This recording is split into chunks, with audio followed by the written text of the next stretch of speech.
The hydroponic lights cast long shadows through the failing greenhouse dome of Outpost Theta 7.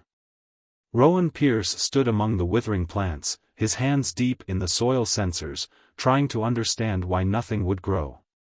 3 years into the terraforming project, and they were still struggling to create viable crops in the harsh environment of Kepler 186f. The red dwarf star cast its crimson light through the dome's panels, painting everything in shades of rust and amber. It was beautiful, in its way, but it wasn't enough. The plants needed more than beauty to survive. A notification pinged on his wrist display. Another failed germination cycle in Section 6. Rowan sighed, pulling his hands from the soil and wiping them on his station jumpsuit. The colony's food reserves wouldn't last forever, and if they couldn't get something to grow soon, the entire project would be shut down. The quiet of the greenhouse was broken by an unusual sound, a soft thud against the outer dome, followed by a scraping noise. Rowan froze. Space debris wasn't uncommon, but this sound was different. Deliberate. He moved toward the source of the noise, his heart pounding. Through the translucent panels, he could make out a shape moving along the exterior. Not debris, something alive. Someone. The figure stumbled, pressed a hand against the dome, and slid down. Rowan could see traces of iridescent liquid following their path, blood, maybe, but not like any he'd seen before. Station protocols were clear, unknown entities were to be reported immediately to security. No exceptions. But as Rowan watched the figure slump against the dome, something inside him rebelled against protocol.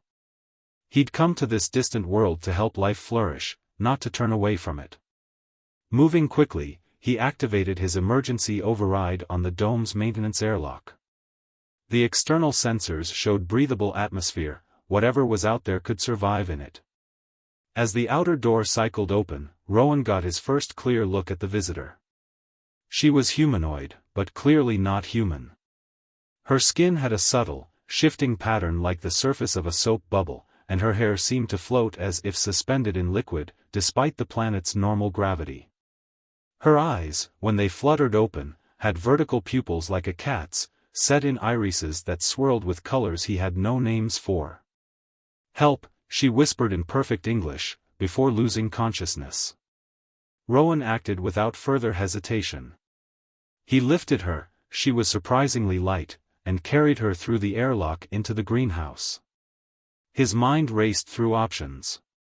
The medical bay was out of the question, too many automatic scans that would alert security.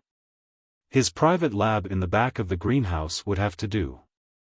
As he laid her on his work table, he could see the extent of her injuries. A deep gash ran along her side, seeping that strange, iridescent blood. Her breathing was shallow but steady. The medical training all colonists received had never covered anything like this, but the basics of wound care couldn't be that different. He cleaned and dressed her wound, noting how her skin seemed to react to his touch, the patterns shifting and swirling. Her technology was unlike anything he'd seen, her clothing seemed to be made of living material that responded to damage by trying to repair itself. Hours passed as he worked. The red dwarf set and rose again, its light cycling through the dome. Rowan knew he should report this, knew he was violating every quarantine protocol the station had, but something about her called to his deepest instincts. The same instincts that had brought him across the stars to help life take root on a dead world. When she finally regained consciousness, her first reaction was fear. She tried to sit up, to flee, but her injury prevented her from moving far. "You're safe," Rowan said quickly, holding up his empty hands. "I want to help." She studied him with those incredible eyes, her expression shifting from fear to confusion to cautious hope. "The others," she said, her voice musical despite her weakness, "they followed me here?" "I haven't seen anyone else," Rowan assured her. "Just you." "I'm Rowan. Can you tell me your name?" She hesitated, then made a sound like wind through crystal. "In your language," she said, "the closest would be Naira." "Naira," Rowan repeated. You speak our language very well. A shadow passed across her face. We studied your broadcasts. We hoped you might be different from the others we've encountered. More like us. Capable of understanding. Understanding what? Her answer was interrupted by the station's morning alarm. Soon, other botanists would be arriving at the greenhouse. Rowan made a quick decision. Listen, he said, I want to help you, but I need time to figure out how. This room is private, my research lab. Stay here, rest. I'll come back with food and supplies when I can. Naira caught his hand as he turned to leave, her touch sending a strange tingle through his skin. Why are you helping me? Rowan looked at the failing plants around them, then back at her. Because that's what I came here to do. Help life survive in hostile places. He managed a small smile. Even if it's not the kind of life I expected. As he sealed his lab and went to meet the morning shift, Rowan knew his life had changed irrevocably. Whatever brought Naira to this remote outpost, whatever she was running from, he was now part of her story. And somehow, he suspected, she would become part of his, and perhaps the key to saving more than just herself. The next few days fell into a careful rhythm. Rowan divided his time between his regular duties and secret visits to his lab, bringing Naira food and medical supplies while trying not to draw attention to his increased presence in the greenhouse. Her wound was healing remarkably fast, the iridescent blood vessels knitting themselves together in ways that defied human biology. But it was what happened to the plants near her that truly amazed him. The failing crops in the vicinity of his lab were growing stronger, their leaves greener, their stems more robust. At first, he thought he was imagining it, but the sensor data confirmed it, something was different. Your plants are dying because they can't process the red dwarf's light efficiently, Naira explained one evening, her fingers trailing along a leaf of a struggling tomato plant. Where she touched, the leaf seemed to shimmer with renewed vitality. My people learned to modify photosynthesis on worlds like this. We could help them adapt. Rowan watched in fascination as she worked. Is that why they destroyed your world? For this knowledge? Naira's hand stilled on the plant. No, she said softly. They destroyed it because we refused to help them destroy others. My people believe in nurturing life, not conquering it. We terraform worlds, yes, but only dead ones, and only to share them with other peaceful species. She looked up at him, her eyes swirling with emotion. Like what you're trying to do here. Before Rowan could respond, the lab's door chimed. Someone was trying to enter. They froze, eyes locked on the door's control panel. Rowan? Are you in there? It was Dahlia, his research partner. The latest soil samples are showing some weird readings. I thought we could take a look together. Rowan's mind raced. Dahlia was brilliant, she'd noticed the changes in the plants eventually, if she hadn't already. And of all his colleagues, she was the most likely to understand why he'd broken protocol. He made a decision. Trust me, he whispered to Naira, then pressed his hand to the door's scanner. Dahlia entered, datapad in hand, already talking about mineral compositions. She stopped mid-sentence when she saw Naira. For a long moment, the only sound was the soft hum of the hydroponic systems. Well, Dahlia said finally, her dark eyes wide but calm, this explains the anomalous growth patterns. She set down her datapad and smiled. I'm Dahlia. And you're obviously not from around here. The tension in the room eased slightly. Naira inclined her head in greeting, her hair rippling with subtle colors. I am Naira. Your friend has been kind to me. Rowan has a habit of adopting lost causes, Dahlia said, glancing at the thriving plants around them. Though in this case, it seems you're the one doing the saving. Over the next hour, they talked. Dahlia's questions were precise and practical, about Naira's botanical knowledge, about who might be looking for her, about the risks to the station. But there was no mention of reporting her presence. "We'll need help," Dahlia said finally. "Not just to keep her hidden, but to implement these modifications to our crops. It's too big for just us." She turned to Rowan. "Marcus in engineering owes me a favor. He can help us modify the security feeds. And Kai in medical, she's been vocal about the ethics of our first contact protocols. They're both trustworthy." Rowan felt a weight lift from his shoulders. He'd been carrying this secret alone for days, and now suddenly they had the beginnings of a plan. "There's something else," Naira said. She stood, moving to a viewport that looked out over the planet's surface. "My ship, what's left of it, contains data. Research from generations of my people. If we can retrieve it, it could help not just your plants, but your entire terraforming project." "Where is it?" Rowan asked. "In the northern valleys, about 20 kilometers from here. I managed to set it down in a ravine before." She gestured to her now-healed wound. Dahlia was already checking weather patterns on her datapad. A surface expedition would draw attention. We'd need a reason. Her eyes lit up. "The mineral survey. It's scheduled for next week. Rowan, you've been complaining about soil samples from that region for months. We could volunteer," Rowan caught on. "If Marcus can handle the security feeds here.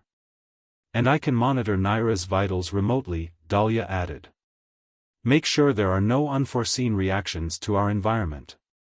They worked late into the night, planning. As the red dwarf set once again, Rowan looked at the small group gathered in his lab, human and alien, scientist and refugee, and felt a surge of hope. They were breaking protocol, risking their careers and possibly their lives, but they were also on the verge of something extraordinary. Naira caught his eye and smiled, her expression mirroring his own mix of anxiety and excitement. In the soft light of the lab, surrounded by the plants they were bringing back to life together, Rowan realized that some boundaries, between species, between worlds, were meant to be crossed. What they were attempting was dangerous, but so was any worthwhile growth. Like the plants they tended, they would have to reach toward the light and trust in each other to survive. The morning of the mineral survey arrived with Kepler 186f's characteristic red dawn. Rowan checked his expedition gear one final time, trying to quiet the nervous energy that had kept him awake most of the night. In the loading bay, Marcus was making last-minute adjustments to their survey vehicle's tracking system.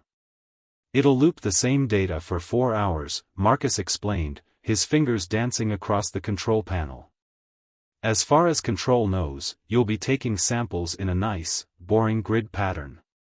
He looked up, his dark features serious. "But after those 4 hours, you're on your own." Dahlia appeared with a pack of modified sensors. "These should help locate Naira's ship without raising alerts.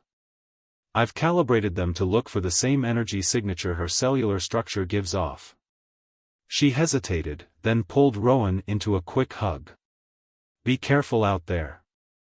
The surface of Kepler 186f was beautiful in its desolation. Red rock formations stretched toward the crimson sky, their shadows sharp and dark in the dwarf star's light. The survey vehicle moved steadily across the terrain, its wheels kicking up clouds of rust-colored dust. Naira sat beside Rowan in the cockpit, her presence both comforting and surreal. She'd modified her appearance slightly to look more human in case they encountered anyone else, but her eyes still held that otherworldly swirl of colors. "There," she said suddenly, pointing to a deep ravine. "The ship's energy core is still active. I can feel it." Rowan guided the vehicle down a treacherous slope. The ravine walls rose around them like ancient guardians, their striations telling stories of geological ages past. At the bottom, partially buried in red sand, lay what remained of Naira's ship. It was beautiful, even in its broken state. The hull seemed to be made of the same living material as her clothing, though now it was dark and dormant. Parts of it had grown into the surrounding rock, as if seeking stability. The core chamber should still be intact, Naira said as they approached. My people's technology is designed to protect data above all else. Knowledge, once lost, can take generations to rediscover. They worked quickly, Rowan helping Naira access the ship's central chamber while keeping an eye on their time. The chamber was surprisingly small, filled with crystals that seemed to pulse with inner light. Each crystal contained centuries of research, Naira explained, carefully disconnecting them. Not just about terraforming, but about cooperation between species, about building sustainable worlds. She trailed off, her hands stilling on a crystal. About defending them, too. Rowan looked up sharply. Defending? From what? Before Naira could answer, their vehicle's proximity alarm blared to life. Something was approaching from high atmosphere, something big. No, Naira whispered, her skin paling to an almost translucent state. They've found me. Rowan rushed to the vehicle's sensor display. A ship was entering the atmosphere, its design unlike anything in Earth's database. Its trajectory would bring it right to their location. The crystals, Naira said urgently. We have to get them out. If they find these, they'll have everything, our defenses, our weaknesses, the locations of other refugee colonies. They worked frantically, loading crystals into their sample cases. The ground began to vibrate with the approaching ship's descent. Rowan, Naira caught his arm, her eyes intense. There's something I haven't told you. Something about why they're really chasing me. She pressed a crystal into his hand, this one smaller than the others, its light pulsing like a heartbeat. I'm not just a refugee. I'm the last keeper of my people's defense archives. The only one who knows how to activate our planetary shields. The revelation hit Rowan like a physical force. No wonder they were hunting her. With that knowledge, they could not only find hidden colonies but breach their defenses. A shadow fell across the ravine as the ship moved into position above them. They had minutes, maybe less. The vehicle won't outrun them, Rowan said, mind racing. But the ravine system. He pulled up the geological survey maps. There's a network of caves 3 kilometers east. The mineral deposits interfere with sensors. If we can reach them. Naira nodded, understanding. They loaded the last of the crystals and climbed into the vehicle. As Rowan gunned the engine, he caught a glimpse of the ship above. It was massive, its hull covered in what looked like battle scars. Trust me, he said to Naira, and drove straight at the ravine wall. At the last second, he turned hard, using a natural ramp of fallen rock to launch them up and over a narrow gap. The vehicle slammed down on the other side as energy weapons began to strike the ground around them. The ravine walls echoed with the sounds of pursuit. They're deploying ground units, Naira reported, watching the sensors. But they can't bring the main ship lower, the ravine's too narrow.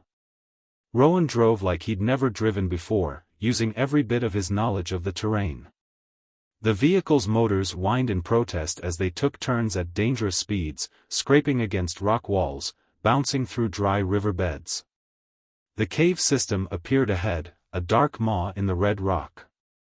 As they approached, Naira began manipulating the crystals they'd salvaged, arranging them in some pattern Rowan couldn't understand. What are you doing? Creating a resonance field, she said, her fingers moving with practiced precision. It will amplify the natural interference. But Rowan.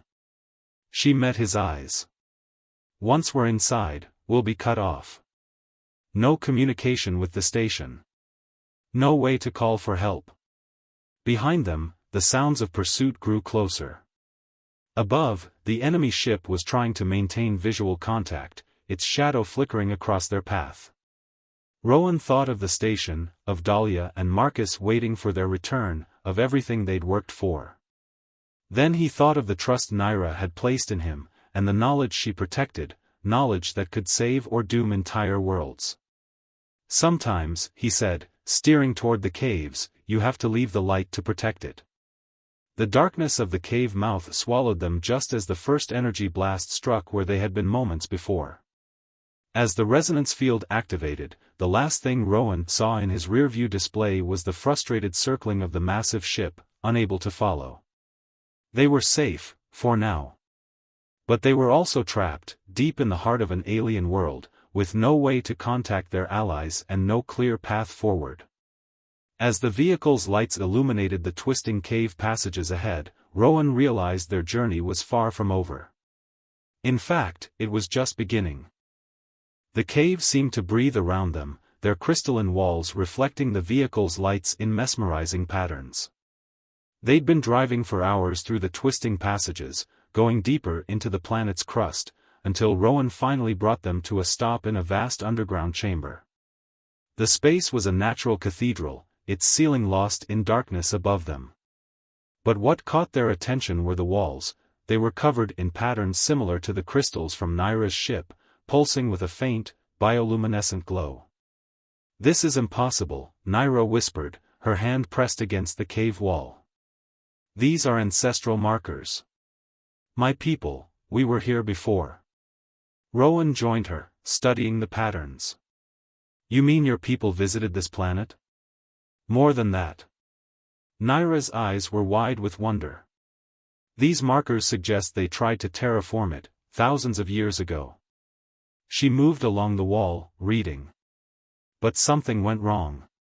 The red dwarf's radiation, it was stronger then. They had to abandon the project. A distant rumble reminded them they weren't alone. Their pursuers were still up there, probably using heavy equipment to try to break through the interference field. "We need to contact the station," Rowan said, checking their supplies. "Dahlia and the others will be worried, and without warning, they're vulnerable if those ships decide to look there." Naira nodded, but her attention was still on the wall patterns. "These markers, they're not just historical records. They're instructions." Her fingers traced a complex sequence, and suddenly the chamber was filled with a soft, pulsing light. "This isn't just a cave system. It's an ancient emergency facility." The ground beneath them humbled to life. Sections of the floor began to shift, revealing long-dormant machinery that looked both organic and crystalline, like the technology from Naira's ship but more primitive. "My ancestors left this as a safeguard," Naira explained, her voice filled with growing excitement. "A backup facility in case their terraforming failed. And it's still operational." She turned to Rowan, her eyes swirling with intense colors. "This could change everything. With this technology, we could not only save your terraforming project but create a defensive network for the entire planet." But Rowan had noticed something in her expression. "There's a catch, isn't there?" Naira's excitement dimmed slightly. "To activate it fully, to link it with the crystals we recovered, it needs a full biological interface. A melding of consciousness with the system." She met his eyes. "It would mean connecting myself to the planet's core systems. Becoming part of them." "For how long?" "Hours, maybe days for the initial setup. But after?" She hesitated. "After, I would always be connected in some way. Bound to this place." The implications hung heavy in the air between them. Rowan thought of the greenhouse, of the way Naira had brought life to their dying plants with just a touch. He thought of their conversations about the stars, her dreams of finding a new home among them. "There has to be another way," he said. "We could try to modify Dash." Another rumble, closer this time, cut him off. The cave walls trembled, sending cascades of crystal dust raining down. "They're getting closer," Naira said. "And they're not alone anymore." She gestured to a display that had appeared in the ancient machinery. "More ships are arriving in orbit. Once they break through, they'll strip this planet of everything, the ancient technology, the terraforming potential, the defense archives in my mind." She touched the crystal wall again, and it rippled under her fingers. "But if I do this, if I join with the planetary systems, I can raise defenses they've never seen. Create a sanctuary not just for your colony, but for others fleeing them. Rowan wanted to argue, to find another solution, but he could see the determination in her face. This was what she had been running toward, not just away from. A chance to protect others, to help life flourish, even at great personal cost. "What do you need me to do?" he asked softly. A small smile touched her lips. "Help me prepare the interface." Then. She reached for his hand. "Then I need you to get back to the station. Rally your people. Because what comes next will change this world forever, and they'll need to be ready." They worked quickly, Naira guiding him through the activation of ancient systems while teaching him what he would need to know to work with them in the future.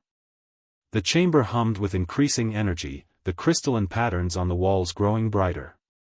When everything was ready, Naira stood in the center of the chamber, surrounded by floating crystals from both her ship and the cave walls. She looked otherworldly and beautiful, her skin reflecting the pulsing lights around them. "Rowan," she said, her voice thick with emotion. "Thank you. For showing me that sometimes the greatest gardens grow in the most unexpected places." Before he could respond, she pressed something into his hand, a small crystal unlike the others. "A communication key," she explained. "So you can find me, once I'm part of the system. So we can continue what we started." Another crash echoed through the caves, much closer now. They were out of time. "Go," Naira said, as the crystals began to orbit around her more quickly. "Take the secondary tunnel, it will lead you to the surface near the station." "And Rowan?" Her eyes met his one last time, swirling with colors he would never forget. "Bring them hope." As Rowan ran for the vehicle, the chamber behind him erupted with light. He felt the ground shift, felt energy pulse through the rock itself. The transformation was beginning. And somewhere above, in the red light of a distant star, a new kind of garden was about to bloom. The red dwarf's light painted the station's greenhouse dome in familiar crimson hues, but everything else had changed. 6 months had passed since Naira merged with the planetary systems, and Kepler 186f was transforming. Rowan stood at the main viewport, watching the new growth spreading across the valley below. Where there had once been bare red rock, blankets of silver-purple vegetation now thrived, perfectly adapted to the dwarf star's light. The plants were a hybrid of Earth species and the ancient samples stored in the cave system's genetic archives, their cellular structure modified to flourish in conditions that had once seemed impossible. "The latest readings are incredible," Dahlia said, joining him at the window. "The atmospheric processors are running at triple efficiency. At this rate, we'll have breathable air outside the dome within 2 years instead of 10. The success of their terraforming project had drawn attention throughout Earth's colonial network. What had once been a failing outpost was now a center for xenobotanical research. After Rowan's return from the caves that day, after the planet's surface had erupted with crystalline defense structures that repelled the enemy ships, there had been no choice but to reveal everything.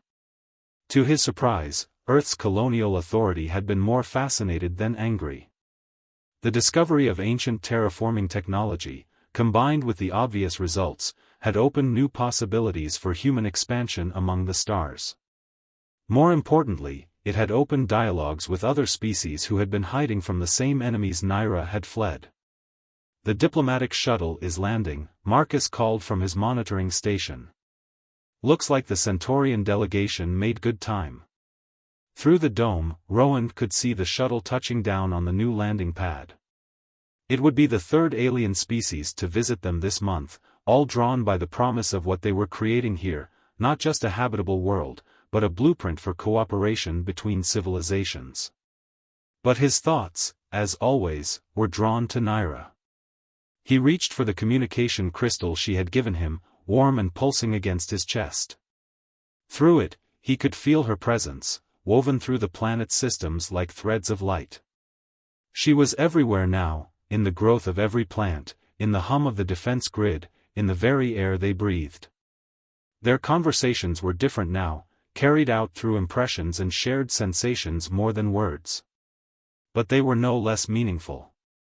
She showed him the world through her expanded consciousness, and he kept her connected to the small, precious moments of individual life. Administrator Pierce? A young botanist approached, tablet in hand. We're ready to begin the integration sequence for the new seed variants. Rowan nodded, touching the crystal one last time before following her into the main greenhouse chamber. The space had been redesigned, incorporating both human and alien technology. Crystal formations grew alongside traditional hydroponic systems, their light pulsing in harmony with the plant's natural rhythms. As he worked with the team, guiding the integration of new species into their growing ecosystem, Rowan felt a familiar warmth through the crystal. Naira was with them, her consciousness touching each seed, each sprout, helping guide their growth. A sudden surge of excitement rippled through her presence. Through their connection, she shared what her expanded awareness had detected: another ship, far out in the system, carrying more refugees. More people looking for hope, for a place where life could flourish. Send the welcome protocols, Rowan told Marcus. Then, silently, to Naira, show them the way home. The defense grid pulsed with welcoming signals, creating a safe corridor through space. In the greenhouse, the newest plants turned toward the light, their leaves shimmering with possibilities. Later that night, after the diplomatic meetings were done and the day's work was complete, Rowan sat alone in his old private lab. The space had become a kind of sanctuary, filled with specimens of their successful hybridizations. Each plant represented a bridge between worlds, between ways of thinking. The crystal glowed brighter, and he felt Naira's consciousness focus on him more directly. Through their connection, she shared images of what her new awareness had discovered: vast networks of dormant terraforming systems on other worlds, waiting to be awakened. More ancient gardens, sleeping beneath alien stars, ready to bloom again. But she also shared something more personal: her contentment, her sense of purpose. She had feared that joining with the planetary systems would mean losing herself, but instead, she had found a greater connection to all life. And through Rowan, through their work together, she maintained her connection to the small miracles that made such grand designs worthwhile. We never finished our first conversation, he thought to her. About why you chose to trust me that day. Her response came as a wave of warmth and images: his hands in the soil, trying to save dying plants, his decision to help her despite the risks, the way he looked at the stars not with fear of the unknown, but with hope for what might grow there. You showed me, she shared, that the rarest form of life is the kind that helps other life flourish. Around them, the greenhouse hummed with activity even in the night cycle. Plants reached toward the stars, their growth patterns reflecting both earthly and alien rhythms. In orbit, the defense grid stood watch, not just as a barrier but as a beacon, welcoming others who sought to build rather than destroy. Rowan touched a leaf of their newest hybrid, watching it shimmer with bioluminescence. The light seemed to pulse in time with his crystal, with Naira's consciousness, with the very heart of the world they were creating together. They had planted something rare indeed, not just a garden, but an idea. That life, in all its forms, could find ways to grow together. That the greatest adventures weren't in conquering the stars, but in helping them bloom. And in the light of their red dwarf sun, watched over by ancient crystals and new dreams, tomorrow's garden was already beginning to grow.